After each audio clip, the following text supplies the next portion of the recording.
بسم الله الرحمن الرحيم. عشرة امتحانها هاي فصل كسيدات مادة أفك الصومالية.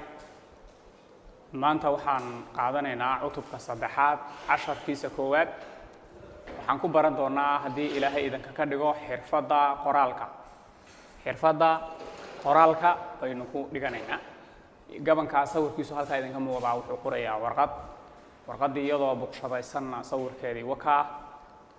qoftaas oo eedadiisa ama hooyadiisa ah uu diray oo marka iyaduna si degan u akhrisanaysa marka qoraal oo 10keenu maanta ku saabsan yahay iyo dhambaaladii ama fariimaha dadka u taqaano dadku ay isku diraan iyagoo gobol jooga ama si arday ama waxa weeye wax meesha ka barto kale ama qof waxa weeye waalidkiisa kale meel ka jooga fariin u dira sida hadda waxa weeye aalaadkan ay u fududeeyeen oo kale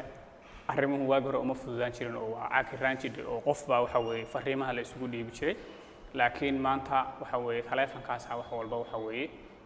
la isaga lagu dhameystaa hawsha marka inagu muhiimaddu waxa weeye mar walba adigu waxa weeye inagu qoraalka kama maarmayno ganacsigii iyo hadii la ku roon yahay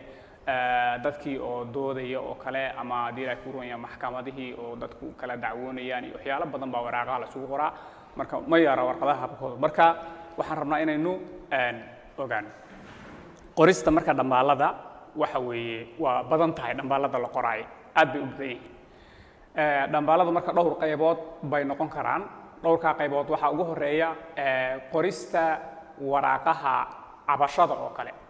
dadku markay kala cabanayaan oo kale ama qolo waxa weeye dila ku reeyaan rabto inay qolo kala dacweyso kala waraaq bay soo qoranayaan kadibna maxkamadii baa la tagayaa dadkii baa la kala saaraya marka waxaaga waa inay wax qoran ay yihiin si hadhow ay doodaada waxa weeye waxa ku doodaysa ay kugu cadaadaan hadal kaliya looma baahna wax cad waa inaad la timaadid oo waxa weeye dila ku reeyaan qoran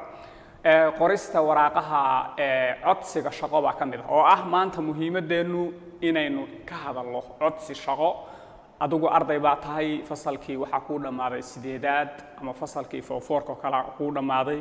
waxa u baahan tahay marka inaad shaqayso oo waalidka waxa weey dilay ku run yahay iyo naftaadaba aad waxa weey wax u qabsato marka kama maarmaysid in aad waraaq qorato kadibna aad shirkad oo kale aad u qoratid waxa weey dilay ku run yahay codsi shaqo waana taan rabno maanta inaynu inagu ka hadalno waxa jirta warqad saaxiibtinimo oo kale dad saaxiiba oo gobol kala duwan ku nool oo kala waraaqo isu dir kara iyadana qaab bay waraaqaasi u qorantaa qorista waxa ku xigta waraaqaha ganacsigaasi dalab iyo dajin buu leeyahay wax aad waxa weeye la soo degayso iyo wax aad dalbanayso wax aad waxa weeye dila ku run yahay meel kale u gudbinayso kullu waxa la rabaa wax qoran inay waxa weeye dila ku run yahay ay jiraan marka waraaqo ganacsigu uu gaar u leeyahay iyaduna qaab u qoranta baa jirta waxa jirta oo kale adila ku reeyaa qorista warbixinta dooda oo kale marka darabtid inaad qof wada doodaan maanta ama waxa weey dila ku reeyaa hadal idin dhaxmaro oo kale waa in wax ku diyaarsan yihiin oo wax nidaamsan aad miiska la timaado haddii kale waxay noqonaysaa hadalkii inaad waxa weeye meel kale kaga dhacdo oo waxa weeye hadalka ka kala boodboodo oo marka laga af Soomaali badiyay marka noqonaysa haddii laakiin wax ku qodobaysan yihiin waxa noqonaysaa qof guuleysan kara noqonaysa marka tusaale ahaan markaad xaflad qabsanaysaan oo kale ardayda fasalka sideedaadka oo kale ama foorka oo kale xaflad qabsanayaan waxay u baahan yihiin xafladoodii si ay xaflad nidaamsan ay u noqoto in waxa weeye qof dila ku run yahay xiriiriya way leedahay qofkaasi waa in waraaqaas ay ugu qoran yihiin dadkii ka soo qayb galayaasha ahaa waftigii kala duwanaa dila ku run dadkii majaajilada ama riwaayada ku sameyn lahaa kuwii ku sameyn lahaa dila ku run mawduucyada ku akhrin lahaa warqad nidaamsan oo u qoran waa inay jirto haddii laakiin aad meesha isku soo istaagtid hadba qof soo jiidid waxay noqonaysaa in ay markaa isaga ka dhaxayacdo xafladaada marka hab qoraaleed muhiim ah baa la rabaa inaad raacdo waxa ku xiga qorista haddii ilaahay ku run yahay warqadda taariikh nololeed baa adigu leedahay qoris ba iyaduna u baahan tahay meel ay soo mardo meeshii aad ku soo barbaadhay xilligii dugsigaaga hoose kaaga dhexe heer waxa weey dila ku run yahay waa inay ku leedahay marka warqad oo ah taariikh nololeed ah iyo warqadda haddii ilaahay ku run yahay taariikh xirfadda waxa la yiraahdaa waxyaalaha qofku waxa weeye uu wax ku qabsan karo isagoo waxa weeye dila ku run yahay aan marka cid kale ku tiirsanayn soo ahaan xirfad waxa la dhahdaa darawal oo kala tahay ama aad mechanic tahay ama aad dila ku run yahay fundi tahay ama aad engineer tahay waa xirfad marka adigu meeshii aad rabto kuula guuri ka dhow xirfad marka waxyaalaha xirfadda aad leedahay ba iyadana soo qoran kartaa oo warqad ku qori ka dhac warqad marka hab iyadana loo qoro baa jira waxaa jirta qorista haddii la ku run yahay codsiga waxbarasho waxbarasho rabtaa inaad jaamacad ama waxa weeye haddii la ku run yahay cid kale aad marka ama wasaaradda waxbarashada oo kaleeto waraaq u qorato marka iyaduna waxaa jira codsi waxbarasho waxaas oo dhan marka maxay yihiin waa habab dhambaalada ama fariimaha ama waraaqaha loo qoro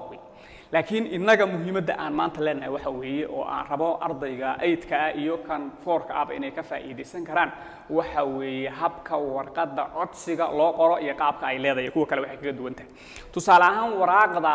saaxiibtinimada oo kale waa warqad iska yar oo kale iyadoo markii qaabkaas oo kale u samaysan tahay waraaqdu oo waxa weeye afar geeskaas oo kale tahay warqadu tahay warqadan saaxiibtinimadu iyadoo wax weyn ma laha dib badan ma leh halkaas waxa kaga bilaabmay qofkii ay waxa weeye dila ku reeyay warqadaasi ka timi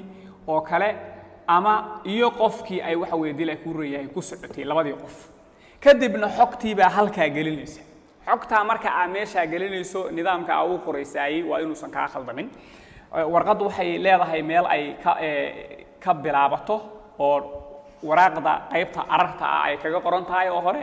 iyo qaybtii dhumucda ahayd oo warbixintaadii xambaarsanayd iyo qaybtii gabagabada ah marka warqadaasi iyadu warqad dib leh ma ahan oo warqad waxa weeye aad waxa weeye dila ku reeyay u sahlan weeye warqada nidaamyada iyo xeerarka waaweyn in qaadato loo baahan yahay waxa weeye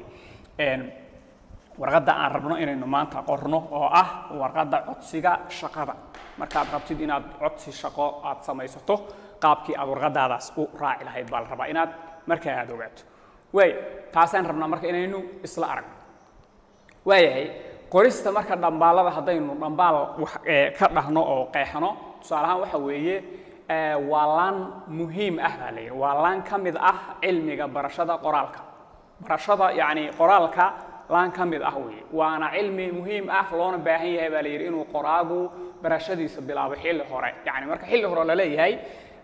inta aad waxa weeye dugsigaaga hoose ama dugsigaaga dhexe tahay waa in waxa weeye dila ku reeyo habka waraaqaha loo qoro aad taqaanid si aadan hadhow u ciladoobin oo aadan cid kale waxa weeye marti uga noqon waxa la yiri far kasta oo marka caalamka jirta waxay leedahay hab loo qoray leedahay oo calaamado waxa weeye dila ku reeyo ay leedahay haddii aysan marka laga tago calaamadaha ama astooyinka farta laga tago waxay noqonaysaa inay adkaato in fariimihii waxa weeye la soo diray in la fahmo kadibna dadkii waxa weeye xiriirkii bulshada oo waxa weeye uu markaa adkaado haddii laakiin xeerarka fartu ay leedahay la raaco waxay noqonaysaa in haddii ilaahay ku ran yahay si wanaagsan ay markaa wax kuugu hirgalaan bay noqonaysaa marka tusaale ahaan calaamadaha waxa weeye fartu ay leedahay oo la sheegayo laga rabo in ay fartaada ka muuqdaan waa calaamadahaas oo ka mid yihiin hakadkii dhibic hakadkii astaantii joogsi astaan weydiimeed kolmo bilo jiitin hamsada dila ku reey astaan yaabeed hawraar waxaas oo dhan hawaar bay halkaas waxa weeye hawraar ma ahay waxa weeye hawaar waxaas oo dhan waa inay ka muuqan karaan marka tusaale ahaan hawaar oo kale markay aad adeegsanayso tusaale ahaan waxaad rabtaa inaad dhowr shay oo isku mid ah aad sheegto waxaad tiri cali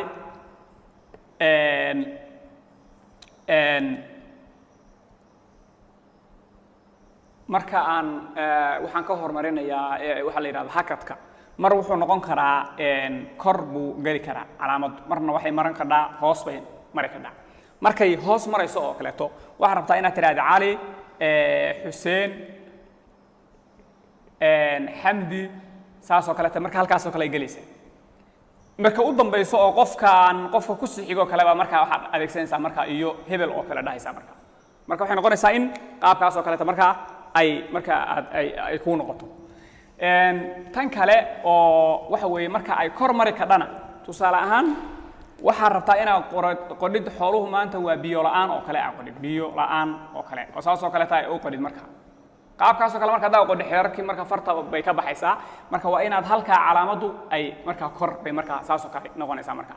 jiitinta oo kale taa kamid ah calaamadaha farta loo adeegsado laba waxyaalood isku mid ah baa rabtaa inaad qodid tusaale ahaan buunbuunin oo kale rabtaa inaad qodid marka buunin oo kala rabtaa inaad qodid saasoo kale buunin marka fiir labadan marka isku dhigaalka baa la rabaa moogtaa inay jiitintu ay kala dhex gasho tusaale ahaan waxaad tiri raac oo kale waxaad tiri raac oo kale tiri soo maartid halkaasoo kale jiitintu ku gelaysaa qaabkaasoo kale tay marka iyaduna saasoo kale tay farta waxa weeye marka quruxdeeda ay u soo saaraysaa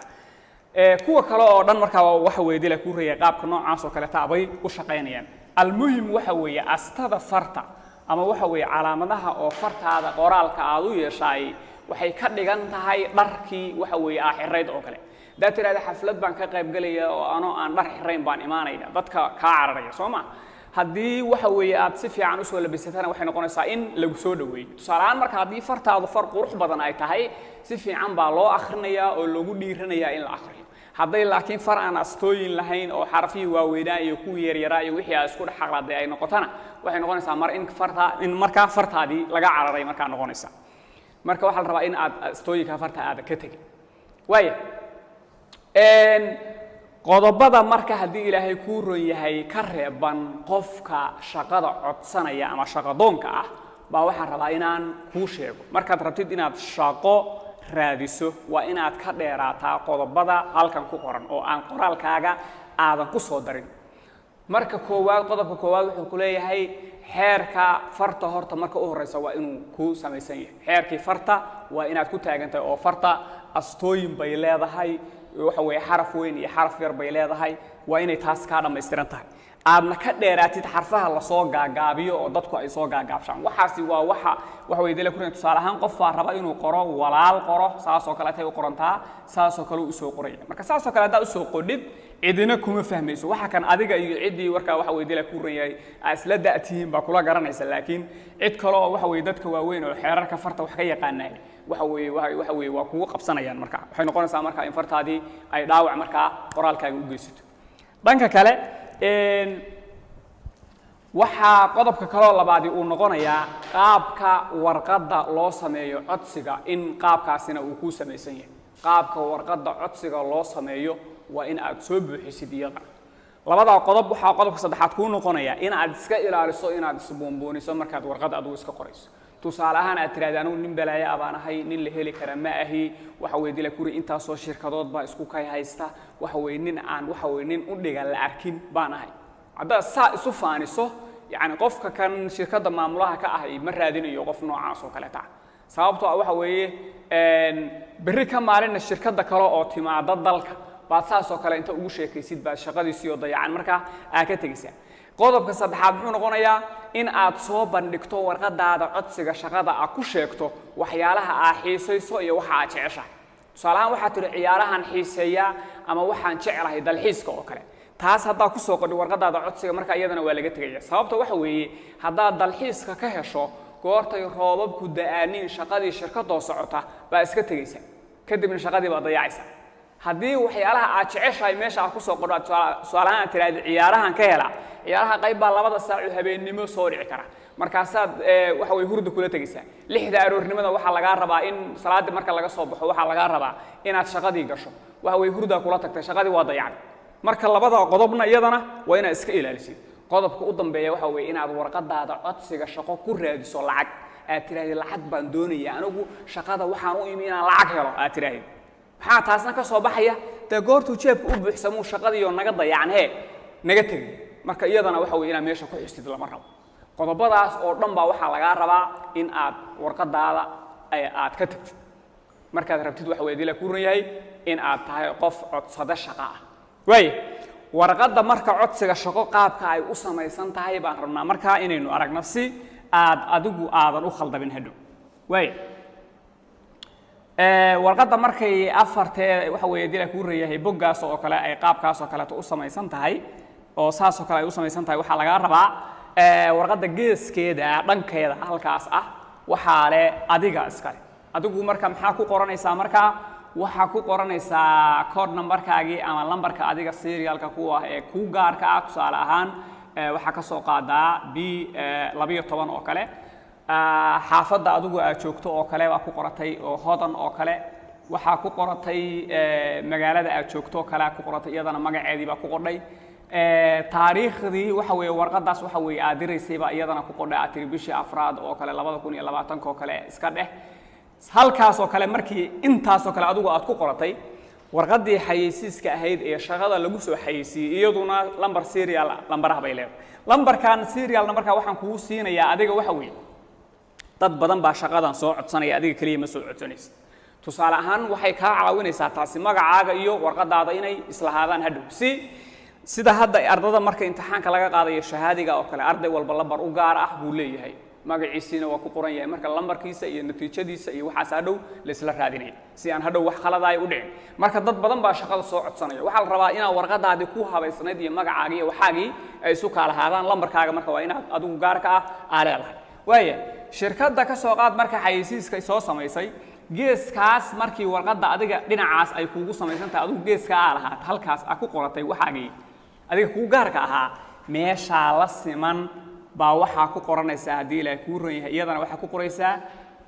intii xayeysiiska markaa iyadana ku qoray tusaale ahaan waxay ahayd s 123 oo kale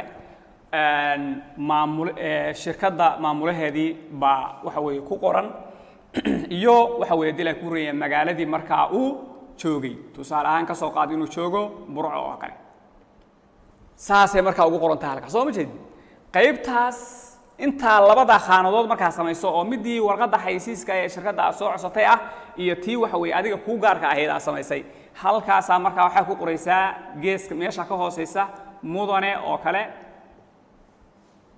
hawaar marwo saas oo kale kadibna waxa ku qoraysaa ujeedo jago shaqo bannaan oo kale kadibna waxa ka xariiqaysaa hoosta waxa ka marinaysaa markaa xariiq yar intaas markaa qodhib baa waxa u gudagelaysaa markaa haddii ilaahay kuu ron yahay xogtii adiga xaggaaga ahayd xogtaas oo adiga waxa weeye haddii ilaahay kuu ron yahay xogtii kaa turjumaysay oo baa dhumucda qaybta warqadda soo hadhay aad markaa ku qoranaysaa iyadana tusaalaha waa arkayna waayahay goorta intaas xogta markaa ugu talagashay aad ku qodho intaa warqadda soo hadhay aad ku qodhid qaybta geeskan oo meeshii xayeysiiska qaybtiisa dhigtay ka hooseysa baa markaa iyadana waxa ku qoraysaa magacaagii oo waxa weeye haddii la kuu ron yahay isaddexan markaas baa halkaa ku samaysanaysa waay qaabkaasay markaa leedahay warqaddii codsiga shaqo qaabka noocaasa bay leedahay haddii marka geesaha noocaasa u samaysan iyo qaabkaasoo kaleeta aa ka boodo waxay noqonaysaa waxyaala aa kaga hari karin dadka aa la tartamaysa haddii astaamihii iyo waxa weeye haddii la kuu ron yahay calaamadihii farta qoraalka aa ka tagtida waxay noqonaysaa iyadana mid aad qofka la tartamaysay aa kaga hari karin haddii la kuu ron yahay waxaad jeceshahay iyo haddii la kuu ron yahay lacag iyo haddii la kuu ron yahay naftaada oo aad u buunbuunisay iyo waxa aad ku sheegtidna iyadana waxay noqon kartaa wixii dadkii aad kula tartamaysay aa kaga tagi karin qodobadaas oo dhan markaad soo buuxiso waxaa lagaa rabaa markaa in aad noqotid waxa weeye haddii la kuu ron yahay qaabkaas ay warqadaadu u samaysantahay iyaysan kaa dhumin qaabka noocaasa bay warqadaas u samaysantahay tan kale oo warqadaha marka imtixaamaadka ardada laga qaadayo 8ka iyo 4ka oo kaleeto curis qor baa lagu oranayaa laba mawduuc oo kala lagu soo qoraya labada mawduuc aan rabaa inta kala dooratid in aad marka curis ka qodid marka waxaan marka rabaa in aad ogaato intaadan waxa weeye curiska bilaabin waa in ay warqadaadu ku naqshadaysan tahay qaabkii aad wax u qori lahayd tusaale ahaan ka soo qaad warqadii aad wax ku qori lahayd oo boggii kuu bannaanaa qaabkaas oo kaleeto markuu u samaysan yahay waxaa lagaa rabaa inta aadan qalinka iyo qoraalkaaga aadan isu qaadan in aad markaa maskaxda ka dejisid wixii aad ka hadli lahayd mawduuca aad dooratay waa qaabaysanaysaa qaybta u horeysaad waxaa kaga hadashay hordhacii warqadaadaad ka dhigatay ama waxaa ka dhigatay arartii qaybtii dhexda ahaydna waxaa ka dhigatay dhumucdii ama dulucdii haddii la kuu ron yahay curiskii aad qoraysay qaybtii u dambaysana waxaa ka dhigtay gunaanadkii ama gabagabadii saddexdaa qaybood markay kuugu samaysan tahay qoraalkaagu kadib baa markaa waxaa bilaabi kartaa inaad wax qodho marka luuqadda aad ku hadlaysay carabi ha ahaato ama soomaali ha ahaato ama ingilish ha ahaatee markaa kaama dhammaanayso haddii laakiin marka u horreysa aad ku boodo oo aad tiraahdo waxbaan bilaabaya adoo aan waxba kuu qorshaysnayn waxay noqonaysaa haddiiba markaa inaad waxa ku hadashid iyo meel aad wax u dhaqaajisid aa markaa garan weydid bay markaa noqonaysaa marka waxay noqonaysaa qaabkaasoo kaleeta halkaasoo kale ka bilaabaysaa qaabkaasoo kale marka u samaysato adigu 2 sadar oo kale ama 3 sadar oo kale waxa ka dhigaysaa arartii baa ka dhigaysaa qaybtii dhumucda ahayd iyadana meesha geeskaas aa ka bilowday oo meesha la siman baa ka bilowday qaybtii dhumucda ahaydna waxaa ka dhigtay iyadana in badan baa dhigtay ilaa war badan bay markaa iyadu xambaarsan tahay qaybtii u dambaysay oo gunaanadka ahaydna iyaduna 1 sadar ama 2 sadar oo kaleeto ama 3 baa iyadana laga dhigaa kadib markaa warqadaada warqad saa u naqshadaysan bay noqonaysaa quruxna markaa noqonaysa waxay noqonaysaa markaa inaad dhibcahaaga si toos ah aad u qaadatid waayo waxaan rabnaa marka inaynu aragno warqadii codsiga iyo qaababkeedii iyo xeerarkii laga rabay oo dhan markaan soo ogaanay tusaalahan marka waxaan rabnaa inaynu inagu soo saarno ninkan halkan ku qoran waxa la yiraahdaa mudane Abuukar baa la yiraahdaa mudane Abuukar waxa rabnaa arday inaynu macal wax weydii la ku reeyay qofkii uu raadinayay oo ku haboonaa shirkadiisa aynu la doorno inagoo xeerarkii farta iyo qodobadii iyo wixiina ka reebanayo dhan marka aynu marka ogaano waaya ninkii Abuukar marka wakan halkaas xafiiskaas u fadhiya wuxuu rabaa qof xoghaye abu rabaa marka xoghaye buu rabaa isagu shaqo banaan buu raadinay waxa marka loo baahan yahay xoghaye shaqada waxa weey xafiiskiisa yar buu u baahan yahay qof xoghaye marka xayeysiiska warqadii qorayd wataan saanay u qorantahay shaqo banaan baa la yiri xoghayn tahraaceedu waa 12 hawaar 3 eber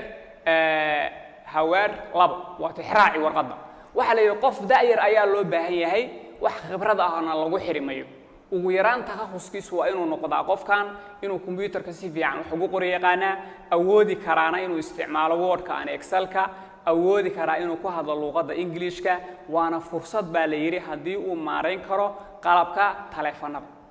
waayahay intaas weeye warqadda waxa ku qoran qaybta u dambaysa marka waxa la qoraalkaaga waxa ku soo gudbinaysaa maamulaha BO box numberku waa serial numberkiisi Hargeysa marka qaabka noocaan oo kale taa halka kan qaybtaadii baa ku qoranaysaa qaybta tan waa qaybta xayeysiiska ku qoran kadibna waxa weeyadii la ku ran yahay qaabkaas warqadaad u gudbisa labadan qof oo marka shaqada soo codsaday keebaynu ninka Abuukar u qaadan karnaa shirkadiisa ninkii koowaad waa kan saan u hadlay wuxuu geeska ku qoray dugsiga hoose dhexe maandeeq diilin 3 bishii afraad 2020 xagga wax kale kuma qorin muxuu ka bilaabay mudane agaasimi waxaan arkay ogeysiis ku qoran wargeyskan waxa aan ogaaday in aan ahay qofka aad raadinaysay waxa aan ahay nin aad u edeb badan oo dadkoo dhan ay garanayaan waxaan ahay nin dila kuranaya ku fiican ciyaaraha waxa aan aad u jecelahay kubadda cagta sida oo kale waxa aan geela u ilaaliyaa buu yiri aabahay hadii aad si fiican hadii aad fursadan isiisaan wixii waxaan ballan qaadi doonaa in aan aad u shaqeeyo oo aan waxa weeye wax walba oo waxa weeye sameeyo oo kalaankayga wixii yiri waxa hadii la kuray waxaan ahay nin daacad ah diyaar u ah shaqo una baahan lacag si aan u caawiyo waalidkay waxa aan hubaabu yiri in aan kor u qaadi karo sumcadda ganacsigaaga yaab kale Cabdi Xuseen ninkaas marka wakaas qaabkaas u qor ninkaas marka isaga shaqada waxay ku buraysaa waxyaalo badan oo qaabka xataa warqad u qorreed oo qorra mideeda kale qodobadii la yiraahdo laga cararo oo dhan baa meesha ka buuxa wixii uu jeclaa buu sheegay wixii dila kuri uu xiiseynayay waxa weeye lacag buu meesha ku xusay qodobo fara badan waayahay qofkan labaadna isagana aynu aragno qofkan labaad isagu muxuu sameeyay warqadii labada dhinacba waa uu buuxiyay dhinacaas muxuu ku qoray SB 88 alwalaad afar bishii afraad abriil 2020 dhanka kalena agaasime BS numberkii dila ku ran yahay waa soo qaatay isagana wargeyska ujeedo jaga banaan xoghaye aniga oo tixraacaya xayeysiiskaagii dila ku ran yahay tixraaciisu inta ahaa waxa aan doonayaa inaan waxa weeye dila ku ran tixgelisaan jagadan banaan waxa aan ahay gabar daayar oo 18 sano jirta waxa aan dhameeyay dugsiga hoose dhexe dila ku ran yahay sanad ka hor maadada Ingiriiska ee imtixaankayga shahaadiga ee fasalka 8aad waxaan ka helay 82% markii aan dhameeyay waxbarashadii fasalka 8aad kadib waxa aan bilaabay tababar computer oo aan word processing iyo excelka aan ku qaatay hase yeeshee wax khibrad ah way aragnimo oo shaqo mari waxa aan dila ku ran yahay aqaan habka xiriirinta tabiibiyaasha iyo sida loo kala hago mahadsanid Bilan Yusuf Ali qaabkaas marka bay u qodayaduna warqadeeda marka qofka kan baa la qaadanaya sababtoo ah xeerarkii oo dhan iyo habkii naqshada warqada u qorayd intii oo dhanba waa soo buuxiyay marka casharkeenu maanta waxa weeye cashar intaas buu ku eg yahay aad buu waxa weeye muhiim ugu yahay ardayga fasalka 8aadka iyo ardayga 4ka aba sababtoo ah shaqada markii aad qorayso oo aad shaqo raadinayso waxa la rabaa warqadan inaad hanaanka u qodho warqadaha kalena aad habkooda u raacdo hada wabillahi tawfiiq